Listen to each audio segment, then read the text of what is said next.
Hi, this time we will explain the storyline of the film called Snowpiercer, which was released in 2013. This film tells about the life of a group of humans who are forced to live their lives in a train that has not stopped for 17 years because the Earth has frozen. Still cold. Alright, so here's the storyline. When humans tried to find a way to deal with global warming, they found a technology called CW7. But it turned out that this discovery actually backfired for them. The Earth froze and destroyed life. The remaining humans ended up living in a train that kept on going without stopping from year to year, in this train which was divided into several carriages. Humans had lived their lives for 17 years. We are then taken to the last carriage, where this carriage is the lowest class on the train. At that time several officers with full weaponry carried out periodic inspections. It was seen that one of them, named Curtis, was very fed up with the officers' arbitrary attitude. I said sit down! Sometimes the officers also took one of these people if needed to the front carriage, but this would separate them from their families. To survive, the officers gave them a food called protein. It tasted like garbage and didn't taste good at all, but they had to eat the food if they wanted to live. One day Curtis, who was tired of being there, wanted to rebel and go to the front car, but they couldn't do that because the carriage was locked. They needed the help of a man who was imprisoned in the next carriage. He was a security expert. As a leader on the train, Curtis looked for a way to free Nam, who was currently imprisoned. Just stay back there, man. Just stay back there. Just stay back. One day a woman from the upper class on the train came to the last carriage to pick up a child. All the children were called to the front and their height was measured. Feeling something wrong would happen, a woman named Tanya finally hit her boy. But unfortunately the woman knew the whereabouts of the boy and immediately took it by force. His father tried to help the boy named Timmy by throwing shoes at the woman. As a result, he was punished by his hands was frozen and then destroying them. At the same time, a woman named Mason came to give them a warning for being impudent. She should be grateful that Mr. Wilford, who was the owner of the train and the engine keeper, let them live there. Remain in our allotted station. After that, the intention of Curtis and his best friend to free Nam did not stop there. At first they gathered all the barrels that would be used as a means of opening the carriage in front of them. But there was one problem they feared: officers equipped with weapons. Here Curtis began to suspect that the weapon had no bullets, because there's no way they'd have a stockpile of bullets for 17 years. To convince him, Curtis himself had to deal with the officers. They've got no bullet! Knowing they had no bullets, Curtis finally asked the occupants of the rear carriage to break through to the carriage in front of them.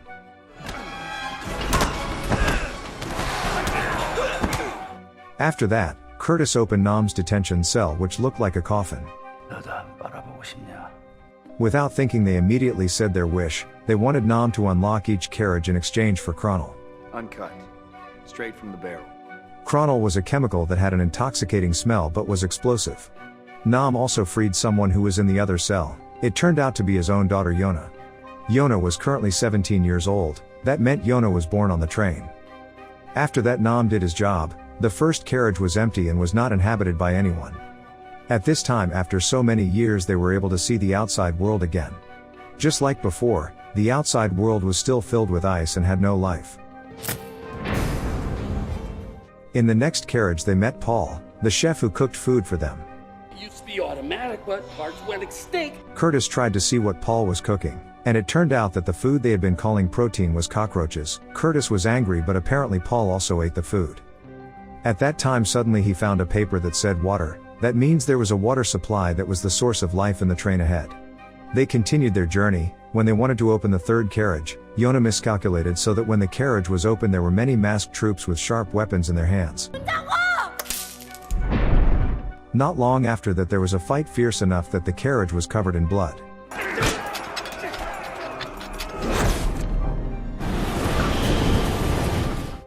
Not long after, a train official said that they were going to cross the Yekaterina Bridge. Every time they crossed the bridge a year had passed, and this was their 18th year on the train. The railroad tracks around the bridge were filled with ice every year, so the trains had to hit a pile of ice to get them through. After successfully crossing the bridge, Mason reappeared and made an announcement: 75% of the rear carriage population must be exterminated immediately to maintain balance. It turned out that they had prepared this plan. While passing through the tunnel where everyone could not see, the masked troops equipped with their respective tools attacked them, causing more and more casualties.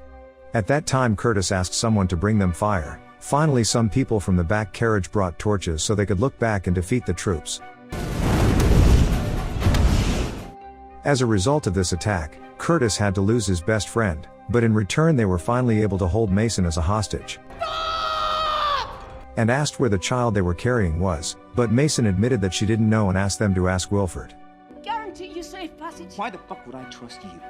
Turning to the next scene, while everyone was asleep, Curtis spoke to an old man named Gilliam whom they respected very much on the train. Curtis's determination to go to the front carriage was very big, but the man tried to prevent it. After talking for a long time, the old man finally said that he had to cross between the carriages and find a door with the inscription W. That's where Wilford was. The next day Curtis and several others passed carriage after carriage in search of Wilford. In the next carriage was a carriage filled with fruit and vegetables. It was the first time Yona saw these plants.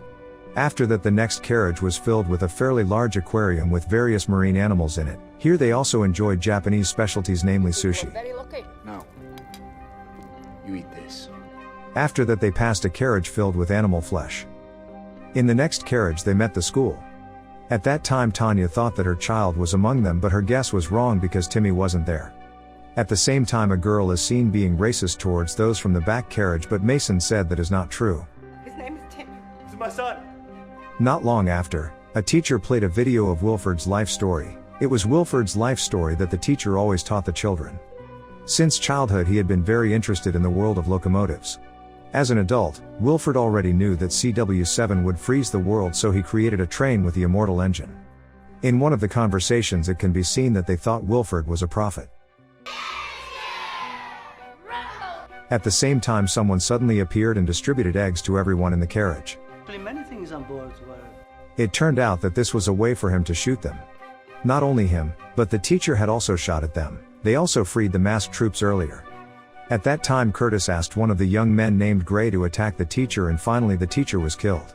It didn't stop there. It turned out that these people had been in the back carriage and killed Gilliam, whom Curtis had considered his father.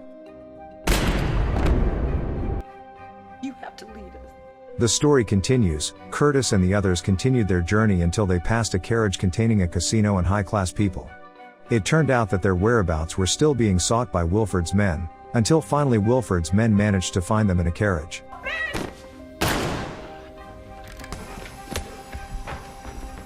At that time the man tried to stab Curtis, but Gray sacrificed his life to save Curtis. Then the man was finally defeated. In addition to losing Gray, they also had to lose Tanya, who died as a result of the attack, but Curtis promised to find her son. After that they continued their journey. The next carriage was a bar filled with the smell of cronol. Curtis kept pushing forward while Nam kept taking cronol from them. When he was in front of the last carriage that was written with the letter W, he could not open the carriage and asked Nam to open it, but Nam, who was drunk, asked for more cronol until a commotion broke out between them. After the situation subsided, the two finally spoke to each other. Curtis recounted how miserable they had been in the back carriage for 17 years. It was so sad. The instinct to survive by means of cannibalism emerged among them. After hearing the story, Nam said that the exit from this problem was not the door with the W in front of them, but the door beside him, which was the exit. They would blow up the door using cronol. When he asked for the match that Curtis had kept, Curtis refused the idea. At the same time the carriage in front of them unexpectedly opened. A woman asked Curtis to meet Wilford, and here he was. In a fairly large carriage, Wilford, who had been controlling the train, entertained Curtis' arrival. Let's take a look at you. Long story short, Wilford also said that the arrival of Curtis there had been planned by him along with Gilliam. He asked Curtis to take his place, because he was the only human who could do that. Is to have individual units kill off other individuals. Seeing all the luxury he felt in this main carriage, Curtis began to be tempted. Even when Yona asked for lighters, he even distanced himself from Yona. At that time, Yona unexpectedly heard something from under the floor. It turned out that there was a child under there who was working. Seeing this, Curtis, who had begun to be affected, was then angry and attacked Wilford. Then he tried to save the child. Because the machine would not stop, finally Curtis used his hands to stop it. After the engine stopped, he asked Yona to come back to the back to blow up the train door. At the same time he then pulled the child back up. After that, Yuna and her father returned to the front and hugged the child. In a matter of a few seconds, the chronal finally exploded. As a result of this, the surrounding icebergs collapsed and hit the immortal chariot. The carriage plunged into the abyss and split into several pieces. As a result, all life in the carriage became extinct. Of the many passengers on the eternal train, only Yona and the boy they saved were left. The film closes by showing Yona and a boy walking away from the train and seeing a bear. Only the three of them were the only living beings left at that time.